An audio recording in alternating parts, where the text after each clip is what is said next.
Live. Okay, there he is. There he is, Tom. Hey, Rich. Nice framing. Way to frame it. I had experts advising me over there.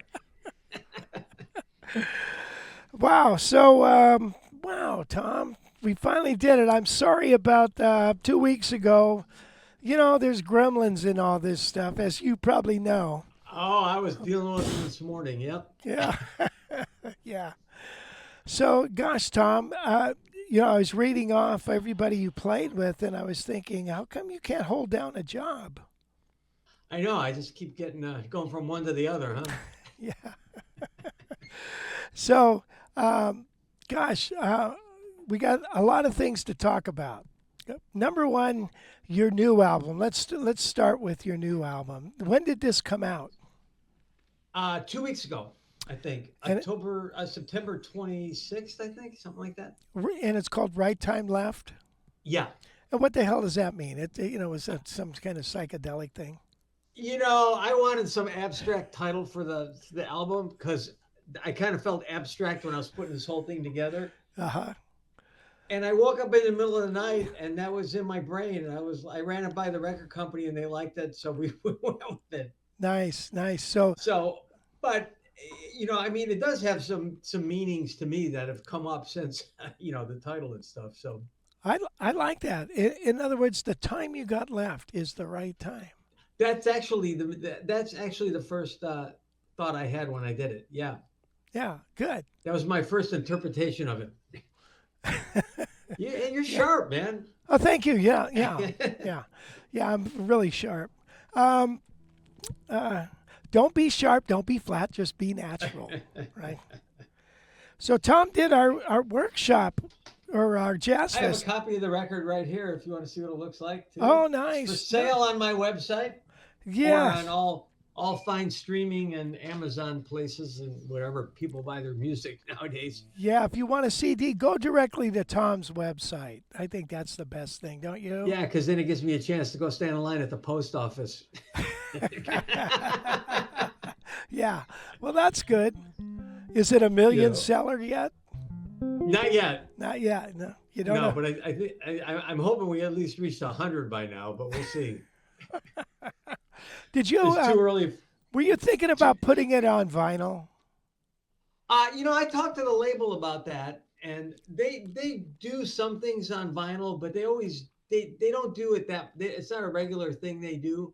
Yeah. And he said when they do vinyl, they usually do a 500 run, and they might sell that through. So Yeah. it's Yeah. kind of a niche thing, and if you catch it the right way, I think you can do okay with it. But I don't know if it's Yeah. something that's worth doing all the time. Right. Right. Right. I mean, it'd be fun to have one just because that's what I grew up with, and Sure. Yeah. since I started doing my own music, it's only been CDs. I've never had a vinyl release out, so Right. it'd Yeah. be fun just to have it for the hell of it. But Yeah. Yeah. Kind of I don't know. What do you call that? An ego thing, just to have it. ego thing, yeah. Yeah. Yeah. I hear you. That's cool. So this new album, man, you've got this Wes Montgomery thing going on, kind of, on a couple of do. these things. So Yeah. you probably didn't like Wes too much. He was all right, Yeah, yeah.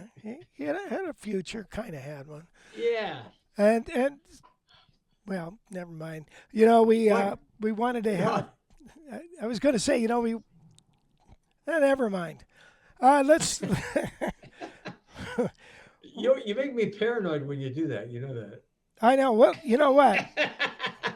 So Tom was at our jazz fest 2 years ago, and he gives me this Oh. book, and I'm thinking. He said, "I saw this book in the gift shop and I thought of you." And it's I see bookmarks. Why do I insult people? Well, kind of. Ask Gail because she thought it was quite a. She laughed. Here's one of my favorite. It also scared me. He is A tedious as a tired horse, a railing wife, worse than a smoky house. I had rather lived with cheese and garlic in a windmill afar. Wow. Have you used that? I use that all the time. You are as a candle, the bitter part burnt out. Oh, ouch. Yeah. Talk about Shakespeare. talk about burned out. Yeah. So how long did it take to put this CD together? 70 years. Is that how old you are? 70? No, I'm the same age as you are. I heard you talking about your birthday. I'm 74. Yeah, yeah. Yeah.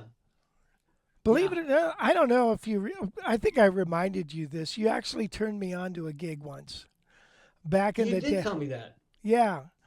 What was it? It was an audition at the Holiday Inn off of Sunset. There, Sunset in the freeway for Oh my God. yeah With the rotate. with the rotating stage and the gal who played the harp. Oh yes. Oh my God. The out of tune harpist. Yeah, yeah, yeah. She Yes. didn't hire me. She didn't. She You were didn't. probably too good. You were probably too good. Well, that made some insults. Oh well. I She said was a little sensitive. I said, can't you tune that thing? And she Oh my didn't God. like that at all. No, I just She kidding. spent more of the time tuning than she did playing, and she was always out of tune. Yeah. Yeah, yeah. Yeah, that was one of those, we were all starting out. Those are the gigs we did here, right? I mean, that was kind of, Right. So yeah. one time I had remember all the gigs you used to do at like the Sportsman Lodge and all that. Yeah. Yeah. So I went to this one leader, and he, he I said hi. Hi. I'm Rich. He says, who are you? And I said I'm subbing for Tom. He says, who's Tom? Tom was subbing for somebody else. And Oh, yeah. it was three guitar players deep. Oh my God. Yeah, I know. It was funny. And yeah, I know things would just pop up. But I mean, there were so many guitar players that needed work. It was great, man. I mean, everybody was helping each other out. And it was a real, it was a real camaraderie in those days with everybody. I mean, we were all Yeah, kind of yeah, scuffling through the same stuff. Yeah. yeah. Which reminded me, you were very close to the Tedescos, if I'm not Yes. correct. If I'm not Still. Yeah. mistaken. Still, yeah. Yeah. And Tommy was such a great force, huh? And Yeah. geez. Yeah. Um, I have his album. It's called Alone, Finally Alone, or it was direct to disc. You know that album I'm talking Oh about? no, no. Mm-mm. Alone. Oh gosh, I should get it and show it sometime. Yeah. But on the back of it, he kind of talks about, I feel like I've wasted all my time playing these sessions. But Oh, I don't know if I don't, I don't know if he meant that. He did pretty well, I think. oh yeah, he did real well. I mean, I don't think he would have turned that down for a living playing jazz. As much as he would have liked to, but yeah, yeah. I mean, he was so good at the studio thing too. I mean, the guy had like nerves of steel. I mean, nothing phased him at all. How do you do that? Good I mean, grief. Yeah. I talked to Denny one time, and we were talking, and he said there was only one time he saw his father nervous, and he had to play some Pat Metheny thing at the Hollywood Bowl. Oh, And he said it's jeez. the only time I saw him stressing out a little bit, and he took a sip of something before he went on. But otherwise, he used to. He used to tease all of us guys when we were coming up because he would bet with us to see if we were going to make a mistake if we were working with him. Oh yeah. So he had Danny Ferguson, Lee Rittenauer, and me, and he was betting. We had all worked with him within a couple weeks, and he was betting us that we'd make a mistake. But what he would do is when it came time for you to play something, he wouldn't play his part. He would just stop and look at you and stare at you. So Yeah, I think Danny actually won money off of him. I broke even. I think Lee wound up having to pay him. He had, That's but funny. it was yeah, it was funny, man. He was but he was a big reason that all the guitar players from that time, I mean Lee and Mitch, Tim, me, I mean all the guys that came around in that era, that we were all close and friends. We're still really good friends. I mean, all of us, we get together and stay in touch and stuff. Yeah. And he really fostered a real camaraderie in the guitar community, kind of like John Paisano did later on with the guitar night and all that stuff. Mm-hmm. Mm-hmm. So he was a big he was really good with that Yeah. and helping people. I mean, he helped a gazillion people. I mean, geez, just Yeah. everybody. I lived in Thousand Oaks. He kept saying, he told me, you got to get a 213 area code. Nobody's going to call you out there. but things like that, where he knew those little kind of things, man. He would pass me a little thing like that every once in a while and be like, "Well, that worked." Yeah. That's I mean, funny. there was a point where I was like, I was still carrying my own stuff when I started. I didn't have a cartage company. He goes, "You got to get a cartage company." I got a cartage company. I got busier because it looked better, right? Now, the studio paid for that, right? Is that how it worked? Yeah. The studio, the Yeah. production companies paid for the cartage stuff. Yeah, Yeah, that's cool. yeah. Um, so, all right. So, really, how long did it take you to put this together? From a net, Well, I started. I probably, I think I wrote the first new songs for it in November. I okay. think we recorded it in April. Mm-hmm. So, so pre-production up into the point of recording was about 5 months, 6 months. Yeah. And Nice. then kind of, the last couple weeks before the recording is zeroing. We had about 20 tunes we were picking from, and in these budgets, you don't want to go in and cut more songs than you need, because we Right. didn't have the budget for it. So um, we went out it down to what we wanted, and then we had to pick who we wanted for solos and what we wanted to add later and stuff. So yeah, so it was probably 6 months all up until the first recording, and then obviously a couple months of post with overdubs and mixing and stuff, Yeah. and Yeah. agonizing over stuff Right. that didn't need to be agonized about. Exactly. Yeah. Yeah. A month later, you're like, what was I talking about? What was I agonizing over? Yeah. I can't even Yeah, remember. I Yeah. know. Yeah. One of these days in my life, I'm going to do an album and then just do it and walk out of the studio and not listen to it for a year and see what happens. It'll probably sound the same as everything else I did, right? Yeah. Yeah. Yeah. you know, We have a comment here from Rob Riggs. He said he saw you and the crew at the Baked Potato a couple of weeks ago. It was great. Big fun. Lan Richards is a hoot. oh yeah, that's a drummer, Land. Oh, yeah. Yeah, Cool. yeah. I do that gig with we have three horns. It's kind of more of a funkier, smooth jazz kind of thing. We do Right. some straight ahead stuff, but I have a horn section, and yeah, and Land's yeah, he's a great drummer, man. He's really funny. That's cool. He gets the audience singing, so it saves me from doing stuff like that, which I don't like. Does he get him like singing a Charlie Parker N- solo? Yeah. No, no, no, no. There's this one song I have that has a vocal, and we don't have a vocal, so he just started singing it. So he just kind of every gig we do, the bit gets bigger and bigger. So I just let him go because Yeah. people seem Why? to like it. So I Yeah. just Why not? Why not? Why yeah. not? That's cool. What's your favorite cut on the album? Oh man, that's kind of a loaded question. I mean, I What's your second favorite?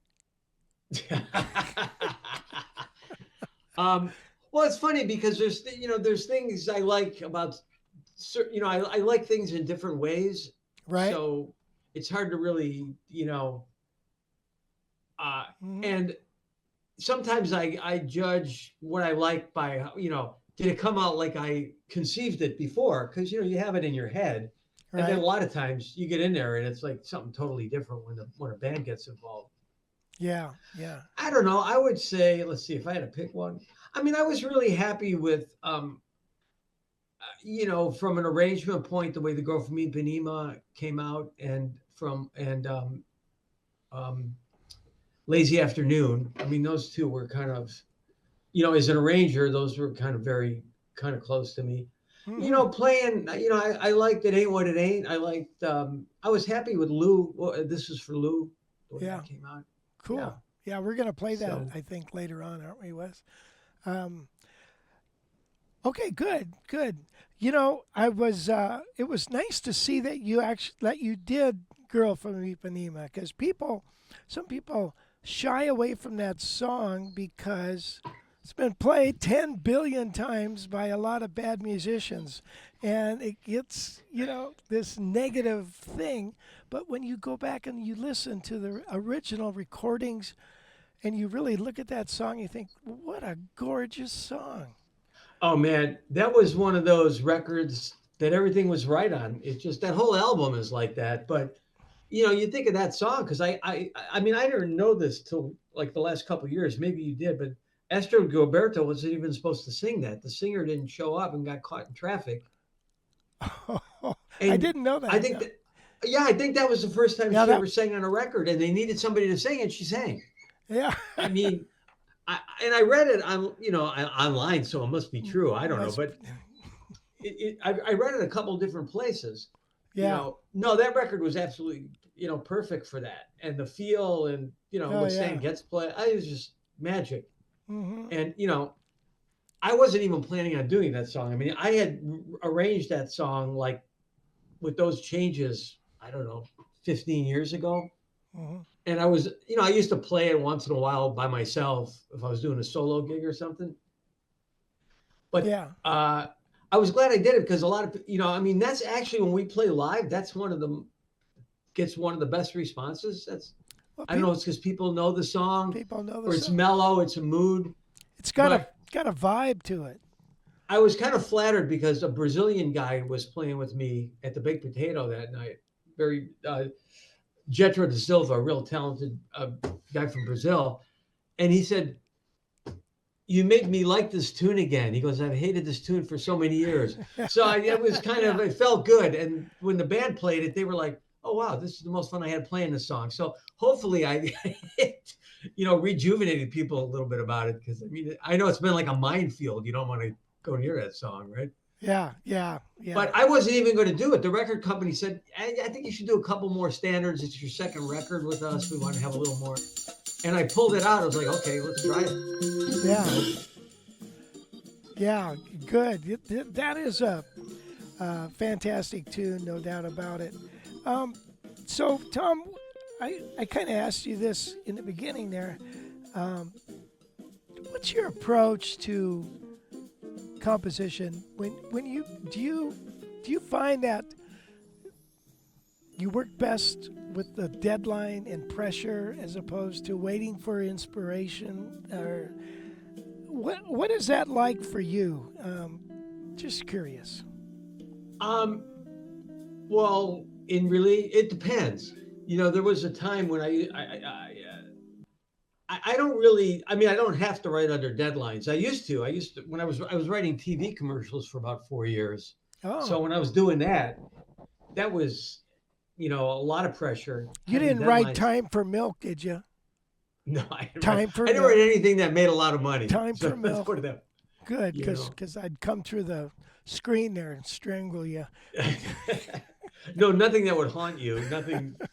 But I was always good with deadlines. There, it never bothered me. I always seemed to, on the pressure. I liked writing. The pressure of playing, I don't like as much as I do writing for some reason. Yeah. And when I'm writing for the album, I mean, I kind of write. I just write when I feel like writing. I mean, I'm my friends. A friend I used to work with. I mean, I told me he goes, you kind of go in spurts. Like I can write like 4 or 5 songs and then I'll write for like 4 months All right. and think I have no other ideas and everything's dried up. And then so yeah. So I mean, I don't really have to write under pressure, but I'm trying to think if I wrote it. I don't know. I mean, I guess I mean, I would assume I would be okay if I had to do something because, I mean, under pressure, I just have to make decisions faster than I do. Right. You don't have time to stress. Yeah, Yeah, yeah. yeah. So you And a just lot of times, sometimes stressing helps, and sometimes stressing, I does could yeah. spend a month stressing, and I wind up right back where I was with what I started with. So, Yeah. Yeah. yeah. So it's a mixture. I mean, yeah, I don't feel any pressure when I'm writing an album because I do have a backlog of stuff that I haven't even ever performed or recorded that I can kind of grab if I need it. Hmm. And but I like writing new stuff. I mean, for this album, uh, Shimmer, the ballad at the end, I wrote 20 years ago. Right. The Girl from Ipanema I arranged Yeah. 50. 15 years ago. You know, Lazy Afternoon I arranged a couple years ago, and it was just sitting there as a demo. And Hmm. my co-producer liked it. I didn't even think we were going to do it, and we did it. And then I wrote 3 or 4 new songs, over the 6 months, then a couple Okay. standards. And, Yeah. Yeah. Well, that's good to know. It's good to know. you know, I'm always curious about that. Some people, like I was reading about Paul McCartney. He writes every day, yeah, and it's like, wow. He calls it office hours, and God, what do you do with all that material? It's like, you jeez. make a hell of a lot of money like he did. If you're Well, him, yeah, I could write every day and not make anything. So I mean, but yeah, I mean, yeah, good God. well, I mean, I think if I had the outlet he had, or I don't know, the discipline, maybe I would write every. I find that writing for me is always very. It kind of pops up out of nowhere. I mean, I very seldomly sit down and say I'm going to write a song. I Hmm. mean, usually I practice every morning when I have my coffee and stuff, and generally a song for me comes out of some kind of kernel of something I played accidentally when I was practicing, and I was Yeah, like, oh, you know, yeah, that's kind of cool. there's a thing, Yeah, and yeah, is it a thing? So then I mull it for a while, and if it turns into a thing, it does. If it doesn't, let it it go. doesn't. Yeah, Yeah. yeah, good. Yeah, it's But good. I also, if I wrote a song 20 years ago, I'm apt to rewrite parts of it now. Right. It's like, oh, You why didn't I do. think of that? Well, because it was 20 years ago. I didn't know how You're, to do this. I Yeah, didn't know that stuff. Yeah. that's true. I think writing is. I encourage all my students to write and to write lines. Yeah. Not just mimic lines, but tear them apart and then write your own and stuff, and try to develop your own voice and find the things that you like. Yeah. And so That's a tricky thing. I mean, it is. Yeah. you know, I mean, I always think of Wes, going back to Wes, you know, here, C seventh chord, he plays B flat major seventh, right?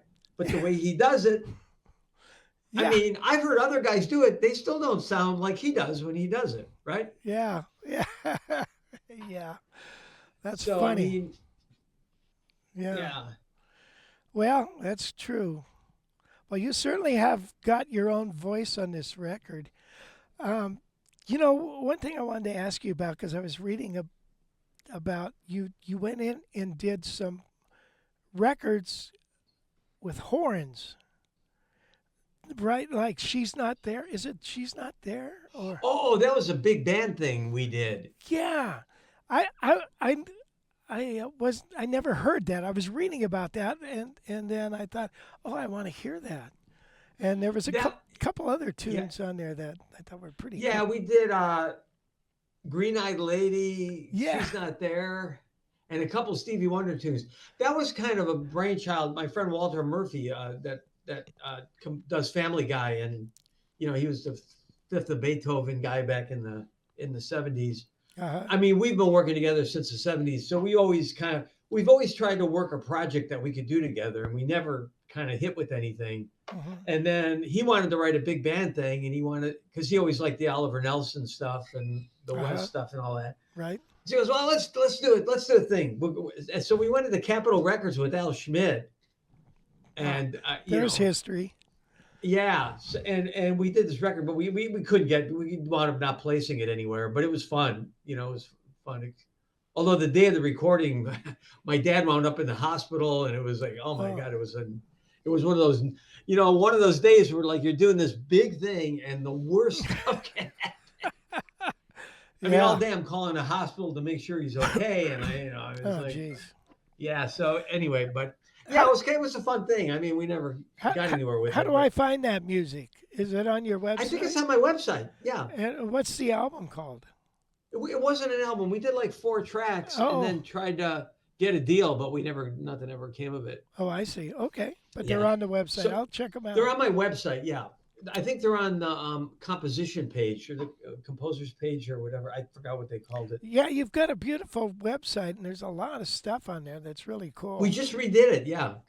So it would work on the phone. Oh, that's cool. Yeah. Um, Now I've heard you on Spotify a lot. Uh, Oh, yeah. a You gonna ask lot. me how much money I'm making? No, I'm s- I was wondering. Uh, well, actually, I wasn't wondering anything. I just wanted to tell you. I heard a couple DJs going off on you, saying, "Oh man, this guy is really great, man. I love Thom Rotella. I love his music." And I'm like, "What? Who are these on people?" Spotify? On Spotify? No, not Spotify. Sirius XM.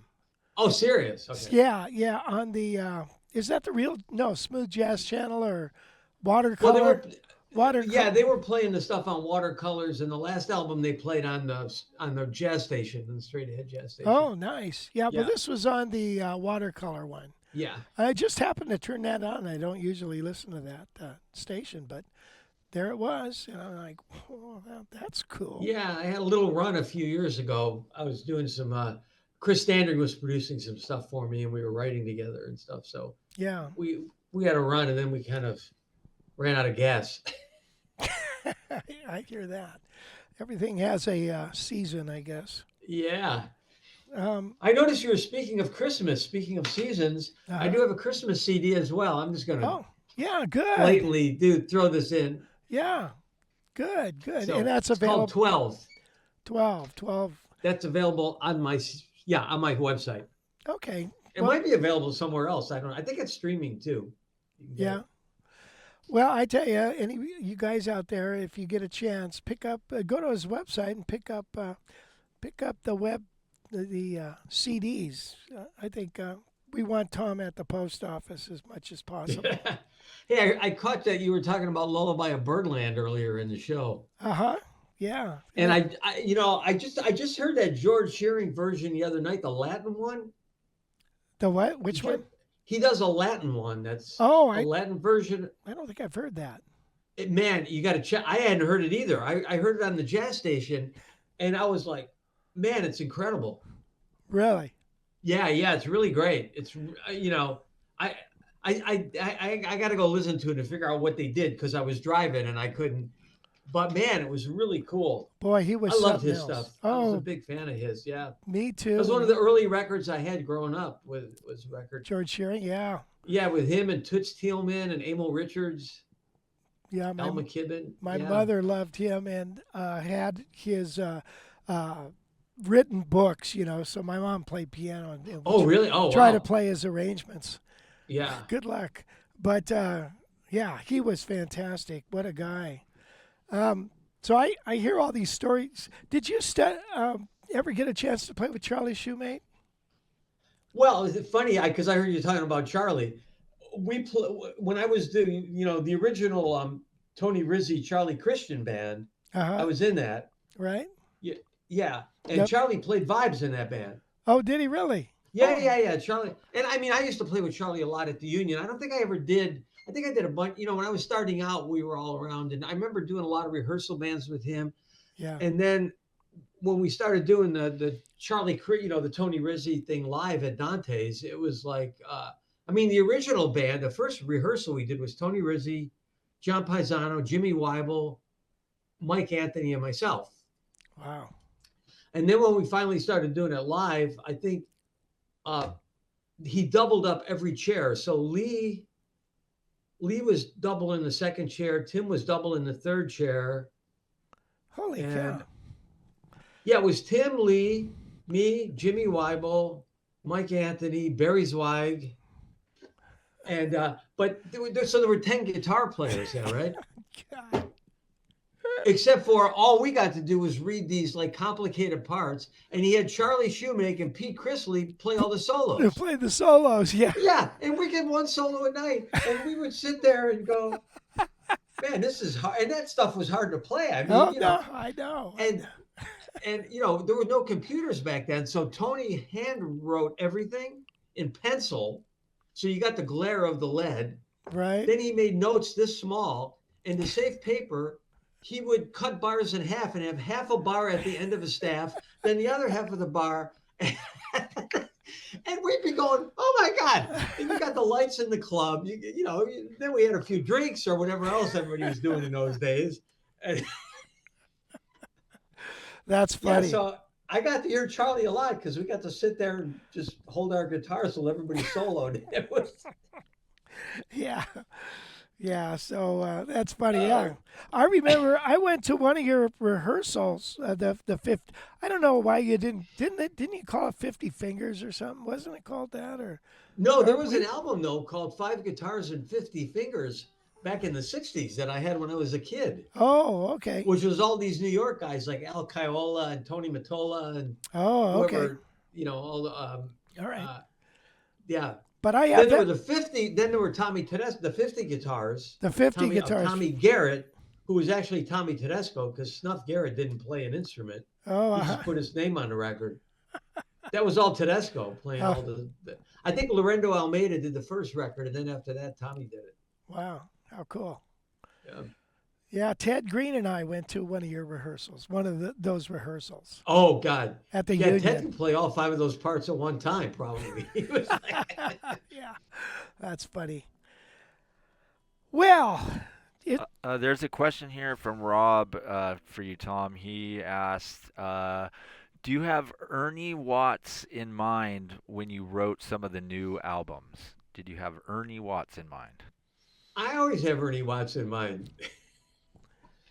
Uh, yeah, uh, no, not specifically. I mean, I did the writing first, and Ernie's an old friend of mine from the studio days, and then we played quite a few years at the Baked Potato um, together. I had a band for I think we did 3 or 4 years. As a matter of fact, we did one during the pandemic where we just did a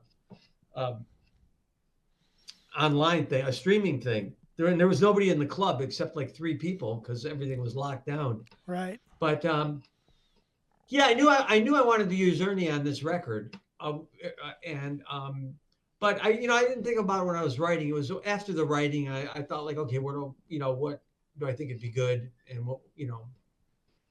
So it's more of after, but I did have him in mind for the record from the Yeah, beginning.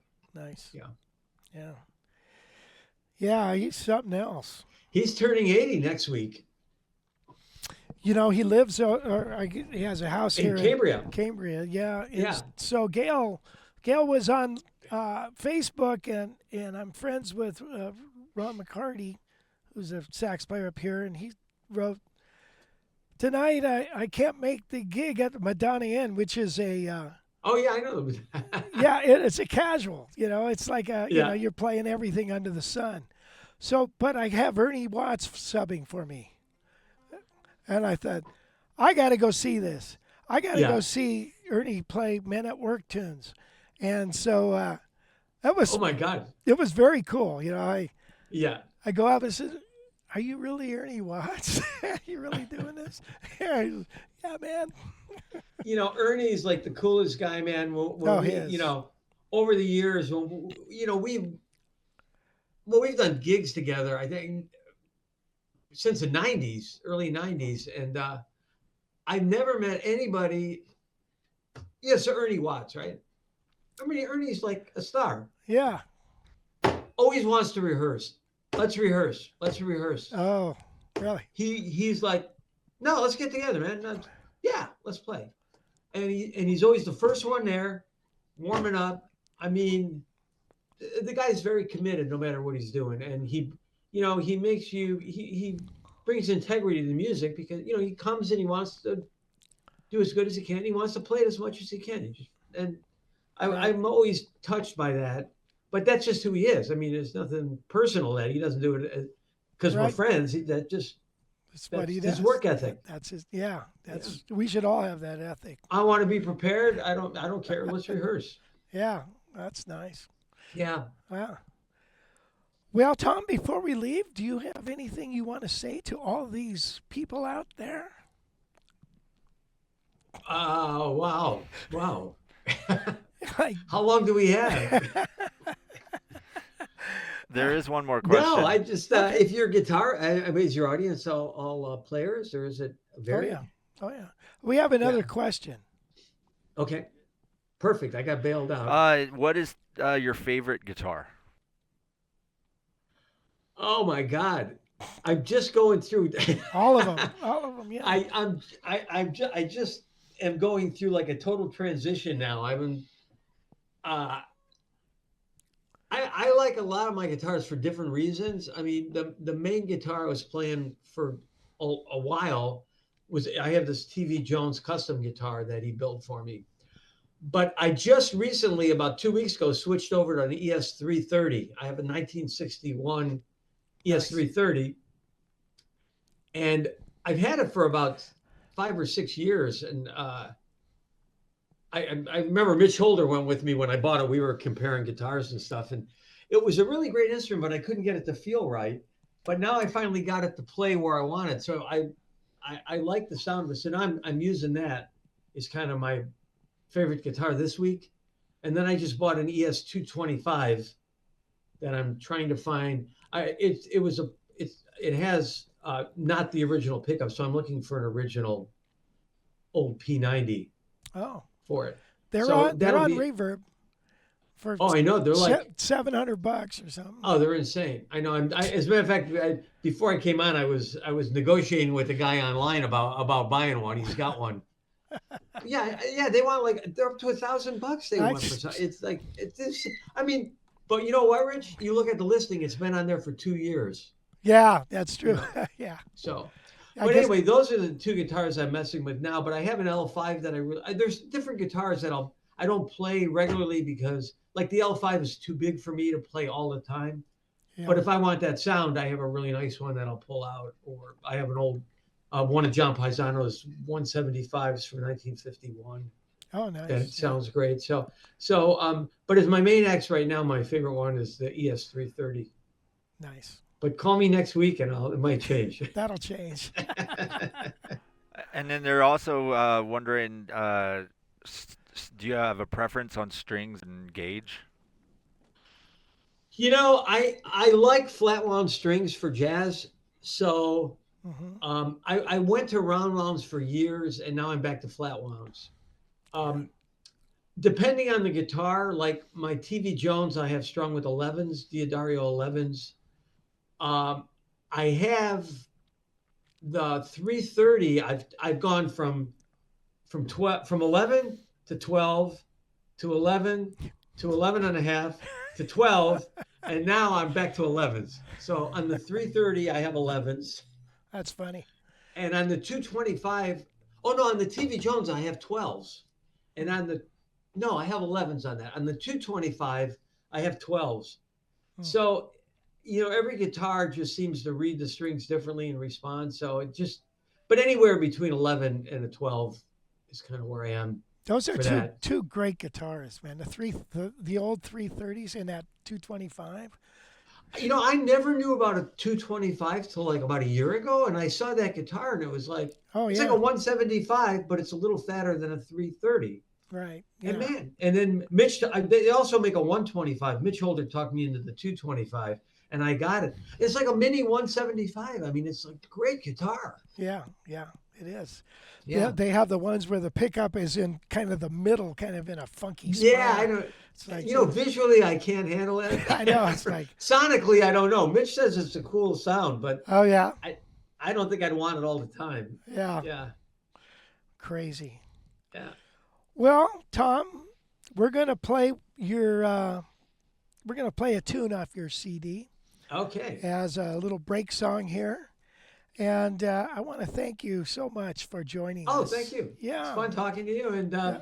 Well, I don't wish forget. If you, Check it yeah, out. you We got it. got on the radio charts this week. It debuted on radio at 33. So Did it really? on the jazz charts, yeah. And so is that like the Billboard charts? You mean? Well, there's no Billboard. It's the Jazz Week charts they call it Oh, now. Yeah, okay. yeah, that's the thing. So Well, good for you. Now, yeah, that's great. Well, it couldn't go. It's wonderful music. Couldn't go to a nicer guy too. oh, Even though you think I insult people all the time, but I'm waiting for the punchline, Rich. yeah, that's right. Well, I wish we No, lived. thanks for having me on. It was great, and yeah, I love what you're doing, man, and keep doing it. Yeah. I'm sure Well. you're helping a lot of guitar players. You help me, man. Oh, well, that's good. Yeah. I expect a royalty. But yeah, Yeah. it'll be coming. Yeah, it's in the Hey, mail. check out that George Shearing version of Lullaby of Birdland. though. I certainly will. Yeah. That guy was crazy good. Good gosh, those voicings are just Yeah. nuts. Okay, well, maybe we'll see you at the Jazz Fest, When's that? I didn't even know about it. March 13th. we'll Call let, me. we'll let you know. We'll let you know. All right. And thanks, Wes and Gail, Yeah, for helping out. No problem, buddy. yeah. All right, Tom. You take care. Good luck to you. All right, you too. And thank you, everybody. Thanks a lot. Bye bye.